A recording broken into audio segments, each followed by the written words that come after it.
društvene djelatnosti.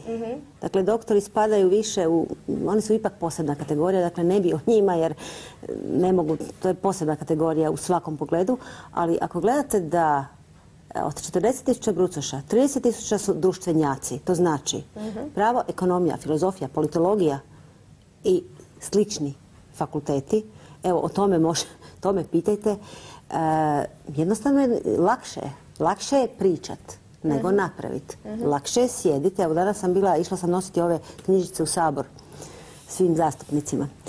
I prolazila sam, ona cesta do Palainovke se radi. Ljudi po najvećoj žezi tamo kopaju, rade, masa radnika. A sigurno je jednostavnije biti u uredima gdje je klimatizirano. Dakle, nije čudno da se teži tim drugim poslovima, ali svejedno mislim da je to malo predaleko otišlo. Da od 40.000 brucoša, 30.000 su... Eto, imali smo slučaj sa Filozofskim fakultetom gdje su, dakle, studenti tražili besplatno obrazovanje za sve. Vaš stav? Smatramo da je kao prvo potrebno neku strategiju da treba plaćati. Dakle, država, to je porez, nema države.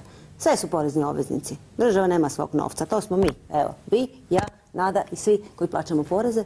Dakle, porezni obveznici, zašto bi plaćali nešto što im ne treba?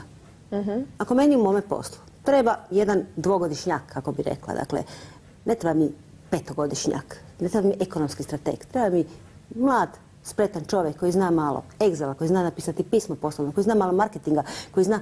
Zašto bi mi neko naturo da moram petogodišnjaka uzeti? Dakle, da, stavovi su dosta oštri, ali čini mi se da bi mogli biti vrlo efikasni kada bismo ih počeli provoditi. Mi smo mala zemlja. Znate li koliko od ukupnog broja poduzeća, oko 130.000 poduzeća, mi imamo poduzeća koje su ili bez zaposlenog, jedno 70-80.000, i koliko ih je do 10 zaposlenih?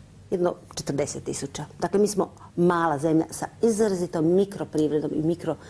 Šta vi mislite, šta je jednom poduzeću od 2, 3, 5, 10 ljudi? Treba neki makroekonomski strateg. Treba mu osoba koja zna napisati, otići, otrčati. Mi smo premala zemlja da imamo toliko mnogo radnih mjesta za, dakle, ljude koji su teoretski obrazovani. Mi trebamo praktičare. Mi smo mala zemlja u krizi i trebamo praktičare. A i teoretičari najčešće kada izađu sa svojom diplomom i nisu tako dobri teoretičari. Treba im ipak nešto i više znanja i nekakvog iskustva da bi postali ti pravi dobri teoretičari. Pa kada vi ovih 80% kojima smo pričali, ako ih bombardirate sa jako puno teorije, na kraju tu teoriju zaborave, a praktična znanja nisu niti usvojili, onda ih poslodavac mora obrazovati godinu, 2, 3 i to je prihvaćeno na neki način. Poslodavci, šira javnost misli, ja sam razgovarala, intervjuirala mlade ljude. Pa ne moramo mi ništa naučiti na fakultetu, sve će nas poslodavac naučiti. Pa zašto bi poslodavac plaćao nekoga da 5 godina sjedi u 5, 6, 7, 8 godina sjedi u fakultetskim klupova i onda ga još jedan puta... Što mislite, što znači obrazovati kadar koji ne zna raditi ono što bi trebao raditi? To znači da neki menadžer, neka osoba mora uz njega sjediti, trošiti svoje prekovremene sate da toga istoga nauče ono što bi mogu naučiti 10 puta uz jedno praktičnije obrazovanje. Koliko teško zapravo ove ideje prolaze u praktičnom smislu? Mi smo radili istraživanje Stradunje u Splitu, a ime meni. To je bili su ogorčeni, pogotovo akademska zajednica. Da li pokazuju kakav interes možda da se nešto promijeni? Mnogo se govori.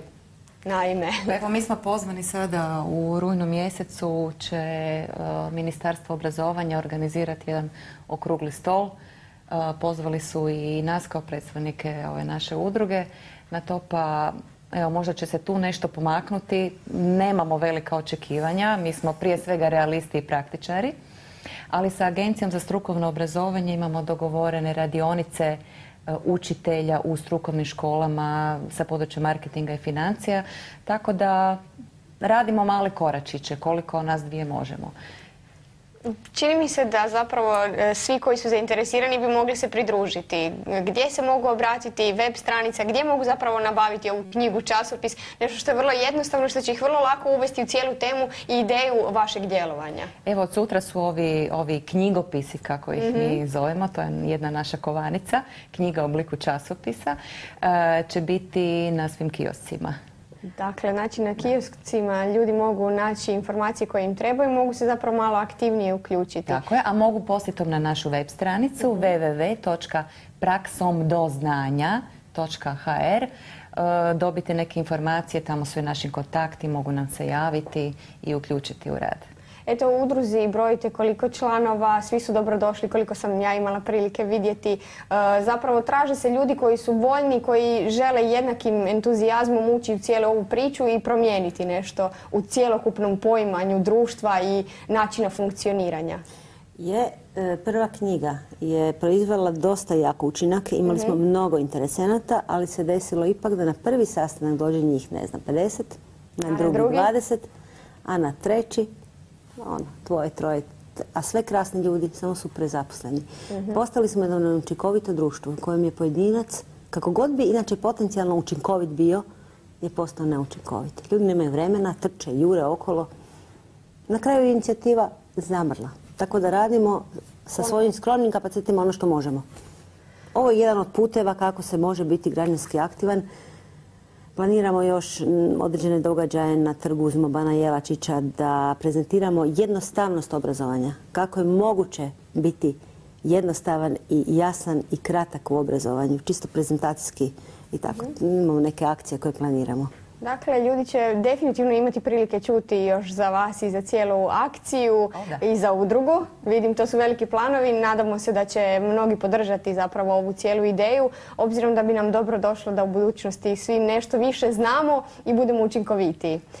Dame moje, ja vam se zahvaljujem. Do sljedećeg projekta i puno sreće dakako sa knjigom, časopisom. Do sljedećeg projekta i druge prilike. Hvala lijepa. Hvala vama.